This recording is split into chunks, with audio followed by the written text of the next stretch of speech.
It's time for the Rick Smith Show. Now, here is the voice of the working class, Rick Smith.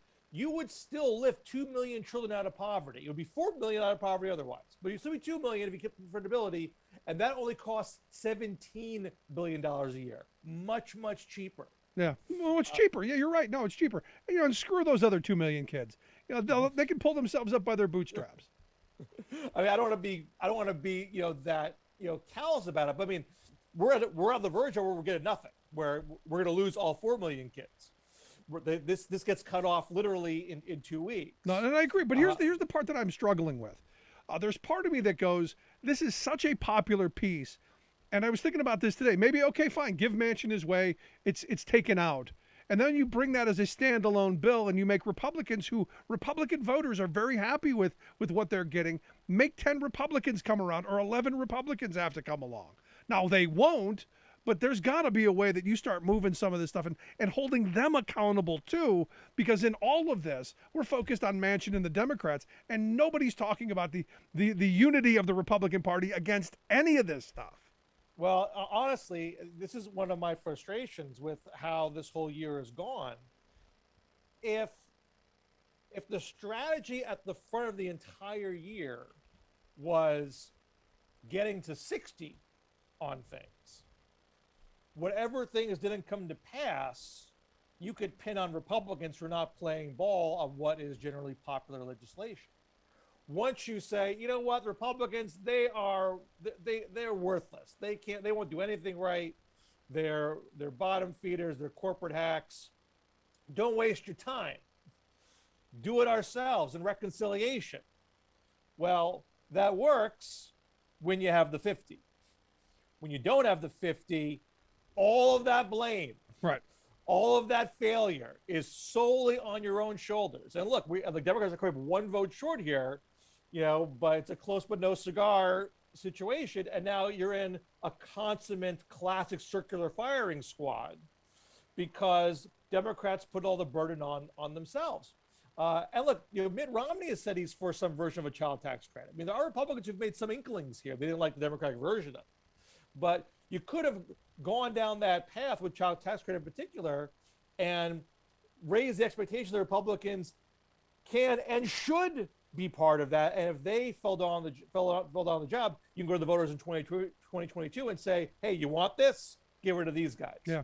How mortal of a wound is this if they don't get it passed?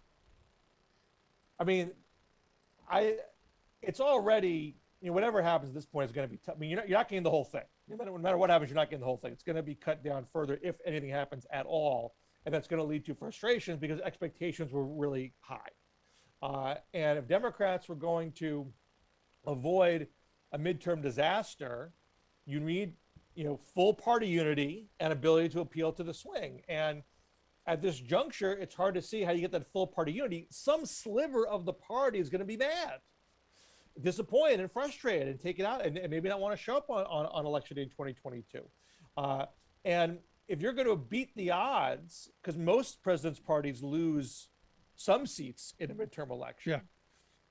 The margins are so narrow, even in a really good scenario where Democrats, a lot of things are going right and the pandemic's lifting and inflation's coming down and they pass Build Back Better. I mean, you could do that and lose only 6 House seats, which would be, historically speaking, fantastic, but you'd still lose the House as it stands today. So I really feel like Democrats got to pitch a no-hitter if you're going to avoid losing both houses of Congress. And it doesn't feel like a no-hitter today. Maybe things can turn around, because I do think the pandemic can lift. I do think inflation can come down. I do think it's possible to pass something still. But it does feel harder to feel optimistic when you have this level of dissension and frustration going on. Yeah, it just feels like the dugout is, they're having a brawl in the dugout. You're listening to the Rick Smith Show. We're here with Bill Scheer. Bill's a contributing editor over at Politico Magazine. You can check out the work that he does there at Politico Magazine. We'll get links out on social media. Also check out his website, BillScheer.com. Now, there are some people, Bill, who are saying, hey, Biden's not going to get this. He should start doing some things through executive order. And I've got one friend who says he should right now immediately cancel $50,000 in student loan debt. Do you see the president doing anything any of those kind of measures that maybe he can do on his own with this, through maybe with climate change, maybe with some other stuff? I mean, I'm sure they'll do something because, I mean, quite honestly, even if they pass Build Back Better today, I didn't see what was on the legislative calendar for 2022. Nothing's really queued up, you know. This is going to be the maximum they can get through reconciliation, and there's no low hanging fruit on the 60 vote, track waiting to be picked. So if you're going to do something in 2022, it's probably going to be by executive order. But that's not such a simple path, because you've seen the Supreme Court. This is not a Supreme Court that's going to bow down to whatever Biden decides to do unilaterally. A lot of this could get struck down, perhaps on expedited fashion. And even what does survive would not survive if there was a pendulum swing in 2024 and the Republicans became president. I mean, executive orders is just not a fantastic way to govern, because it's a flimsier tool. If you can pass things in Congress that stick, I mean, that's the way to get sustainable policy. He may well do some of these things, because what else? Because you got to do something. You got to take something to the voters. He has really been resistant on the student debt thing, so I'm not expecting that particular one. But I imagine he's got to do something or other, so it doesn't feel like it's a totally stagnant presidency. You don't think he has to do something on student loan debt? I think 50,000 is a pipe dream. I was thinking like 10, something, some kind of something. But don't you think he has to do something on that, since that was, something that did come up during the campaign? I mean, 10 is what he ran on. He didn't run on 50. He ran on 10. But he's been reluctant to suggest that he can do it by himself. I don't know what his lawyers are telling him. I'm not steeped in the law myself on this. He seems reluctant to do something that's just going to get smacked down by the courts. So I imagine it's whatever his lawyers are telling him. I imagine that's as far as he's going to be willing to go. Yeah. Last question, and I didn't ask you at the beginning. Did you buy drugs with your money? Did you get the drugs? Did you get the right drugs? If you call sugar a drug, I bought a lot of sugar for my children, but nothing for myself. Nothing for yourself. All right. Well, I just want to make sure, because that accusation is out there, and we tweeted it out earlier today, and I got a lot of interesting responses. There were people who did buy drugs. Some of them bought insulin for $450, which again, the Build Back Better plan would have helped with. But I'm just curious where you are. As always, Bill, I appreciate the time. Really great talking with you, my friend. You too. Take care. Good stuff. Bill Scheer. Again, make sure you check out his work over at Politico Magazine. Also his website, billscheer.com. Seriously, I look at this, and the reality is there's so much that we could be fighting over that would be so much more beneficial than this. This whole pie fight should have never seen the light of day.